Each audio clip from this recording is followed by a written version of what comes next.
because we need to see if he can have a future at City.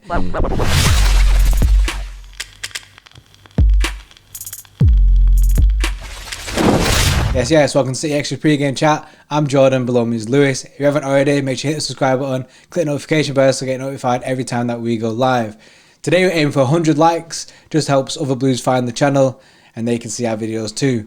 Today we look at the Brighton game. I'm going to go straight into the defence because we've lost our last 3 Premier League away games. What are you saying, Lewis? Yeah, it's a good place to start. That centre-back pairing is it's going to be interesting to see what he does with this because we're pretty much guaranteed second place now anyway. Yeah. And it's a real weird one because obviously Laporte's fit, Garcia's fit. I mean, they're all fit. They're all fit basically. And I'm just thinking, what does he do here? Does he go Garcia and Laporte, which looks like it's got a longer future?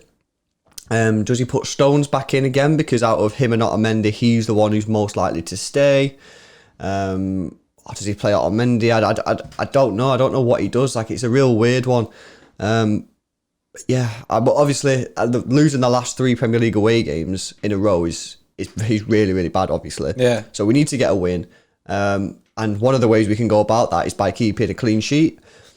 Now, these two did keep a clean sheet together against Newcastle. But let's all be honest, that was, anyone really could have done that. As a free pass, wasn't it? Yeah, it was a free pass. It was a nice game for them to both to get back into. Personally, I've been looking at Stones because the way I'm looking at the rest of these league games, guys, is they're pretty much pointless. So let's play players who have got a last chance, or you've got a free pass, or youngsters. So for me, there's no real point in playing Otamendi because in my head, I'm accepting that Otamendi's leaving in the summer. He's going to go somewhere else. I don't think he'll stay.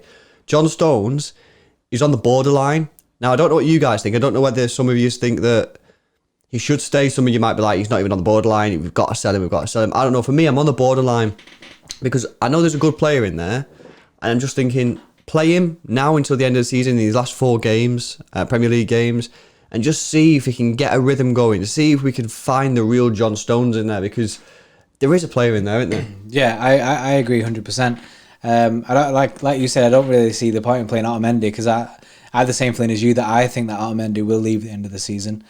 We need to test Stones as much as possible from now until then because we need to see if he can have a future at City. For me, Laporte and Garcia are already guaranteed futures here. They're definite stays. So I want to be playing the players that need testing. And like you're saying, Stones is that. So for me, I'd be playing Stones and Laporte at the back, I think. Yeah, I think that's what I'd go with. And I think that's what I went on our team selection, which you'll see later. But yeah, let us know. It's a bit of a weird one, guys. So let us know what you think in the comments. I always read the comments. I always respond.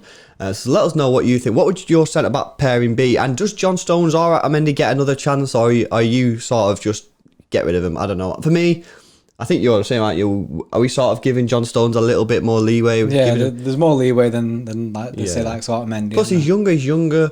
And I just think, come on, we have seen John Stones play really, really well. And I'm just thinking, let's just give him a bit more of a chance in it. Let's just stick with him a little bit.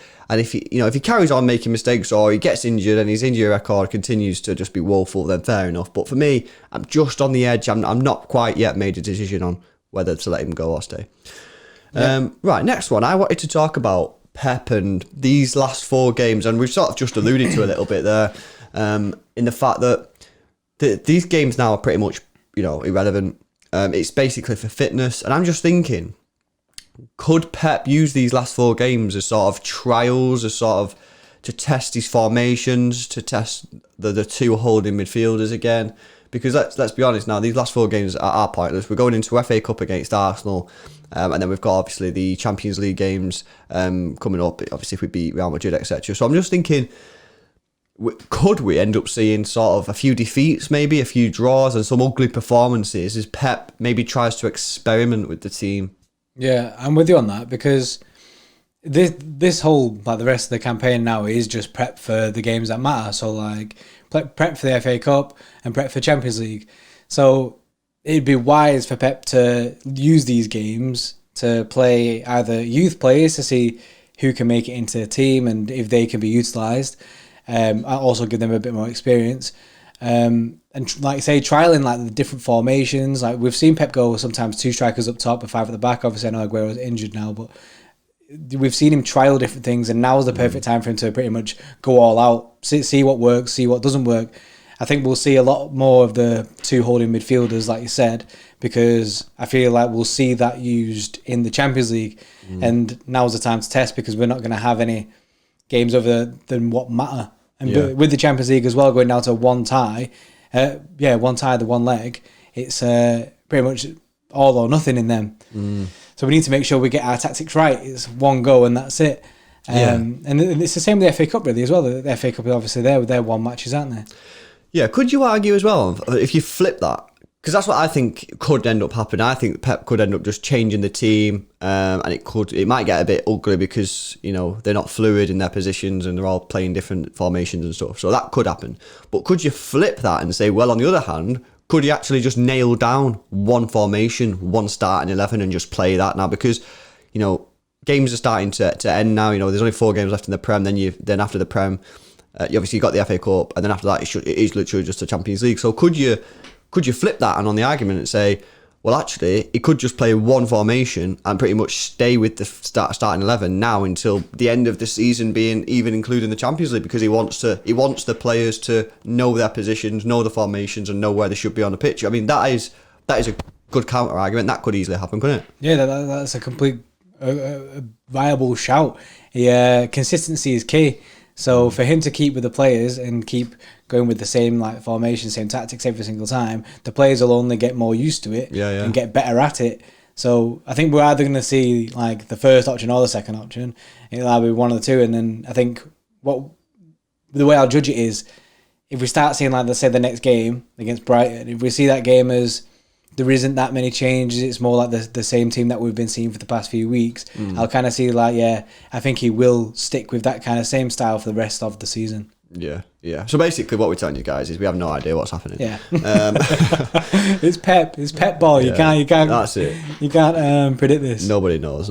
Right, okay, let's move on to Brighton then, because Brighton are in an interesting position. All right, let me get the Premier League table up on my screen so I can go through it. So Newcastle were pretty much safe when we played them. It sort of explains why their lack of effort was so, it was so bad. Also, did you see Ben Taleb's tweet after the match? He plays for Newcastle. He played, we fought really hard. Oh yeah, as if they actually put up any form of fight. Yeah, it was a disgraceful performance really. Brighton are in a slightly different position. It could go either way. They're on 36 points. They're 15th, and Bournemouth, who occupy the 3rd spot in relegation zone, are on 28 points. So they're not that far away, but they could do with maybe 1 point, 3 points, to get proper safe. So I think that Brighton will end up sort of pushing still and trying to get something out of the game. A point for them would be fantastic. It pretty much would guarantee them Premier League survival next year. So yeah, it could. I'm expecting a slightly different game to the Newcastle anyway. One that's more competitive. They are still fighting to stay in the league. They are pretty much safe, but I think the manager seems quite good actually. What's his name? Graham Potter, I think his name is. He does seem quite good. I quite like the way he sets his team out. So yeah, I mean, have you seen? I checked since Brighton got promoted to the Premier League, they've never beat us. We've won every single game, so we have got a good record against them. What are you thinking? Surely it's got to be a bit more, tricky than the Newcastle game. Yeah, I am confident of us going there and getting a result. However, I do think it'll be a complete contrast to the Newcastle game. Newcastle just rolled over for us, really. Whereas Brighton actually have something to fight for. They can't really afford to. Obviously, they can't afford to keep losing games because that'll put them right in the mix of the relegation battle. So for them to get, say, 3 points, obviously. If they beat us today, then they're pretty much safe. They are, they're to be safe. Yeah, they have everything to fight for. Absolutely. So that's why I think it'll be a lot different, and a point will do them good as well. They'll be looking at this game thinking if we can get a point from this, that's a point that we didn't think we would get. Well, I'm looking at it basically. If they get a point, they're safe because of goal difference. But if you're the manager there, you're saying, look, Man City have lost the last 3 Premier League away games. We need a point to guarantee safety. Let's go at them. Let's try and make something happen. Let's continue this bad form for Man City away from home and try and get a win and secure our safety. So I'm thinking that it's going to be a little bit more tricky. It depends on the manager for me. If the manager can get the players up for it and say, look, 1 point guarantees our safety. These are on a bad run away from home. Let's do it. The players might get up for it and try and do something, but at the same time, they are pretty much safe. So I don't know. It's a weird one. Let us know what you're thinking in the description. What are you expecting from Brighton? Are you expecting them to just lay down and accept that they are pretty much safe, or do you think they'll properly go for it and secure and make it in their own hands? You know what I mean? That's surely what you want as a player. Yeah. Right. Okay. Let's go on predicted teams. Yes, got your team first. My team first. I think, to be honest, this is pretty much my team till the end of the season. Maybe bar John Stones, I don't know. So yeah, I've got Ederson, Mendy, Laporte, Stones, Walker. I think that's a pretty solid defence, and I'm picking Stones because I'm not picking Stones. Let me just clarify. I'm not picking Stones over Garcia because Stones is better than Garcia. Because at the moment in time, Garcia is playing really well. But for me, Garcia doesn't need to worry, right? If Garcia is staying, obviously we don't really know what's happening with him. If Garcia is staying, then I'm just saying to him, look, mate, you're chill. You are my centre back. I've got a problem here with John Stones. I need to know what I'm doing. So, just calm down. You know what I mean? So that's the reason I'm playing John Stones, just to see. I've still not made a decision. I need to know what I'm doing. I need to play him to understand where I think he's at. Walker comes back into the team. I play Gundogan. I say it all the time. I think he moves the ball quicker than Rodri. Foden and De Bruyne. I was split on Foden or David Silva, but I'm just going Foden. I thought he played really well, as to be fair, did David Silva. But I'm just going Foden. And then my front three picks itself, and I hope Jesus can get another goal and truly put to bed that rut that he was in. Yeah, I go my team. My team not too different. I've Ederson, Laporte, Stones, Mendy, Walker at the back. Obviously the same as yours. Same reasons really. Need to test Stones, see if he's ready. Garcia shouldn't be worried because he has a future at City.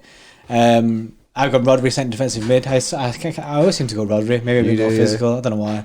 I think it's maybe because I want to see Rodri play more. I've gone De Bruyne. I've gone Silva, not Foden, just because Silva had a really good game, and it's easy enough to pick it, one of the two in it. Yeah. And then front three again, Sterling, Jesus, Mahrez, and I'm with you that I'm hoping Jesus can score, and just like you said, just put it to bed. Just this bad run of form that he's been on, just kill it off. It needs a couple more goals, don't it? Just to say, look, I'm back. I'm a striker, Man City striker, and I'm back. So yeah. Cement that place. Cement the place. Right, okay, let's go through score predictions. I'll go with my score prediction first. I've gone 3-0. Cool. I don't see him scoring. Barra's making any errors. Yeah, which is possible. It's possible with Stones in the team.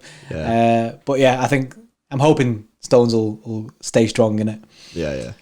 Right, well, I've gone 4-0. However, the more I talk about the match, the less confident I am in that scoreline. So before, when I was doing it, I was like, yeah, 4-0, we'll battle these. And now I'm just thinking, I don't know. So I'm not very confident 4-0. You know what I mean? I don't know what I mean.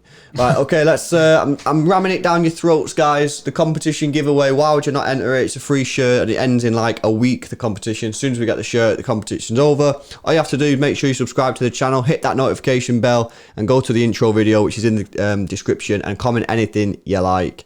So just enter it. It's a free shirt. Do it. Do it. Well, thanks a lot for watching, guys. If you like the video, make sure you hit that like button. We're trying to get up to 100 likes for this video. And if you are new to the channel, make sure you subscribe and hit the notification bell. Thanks a lot for watching, guys.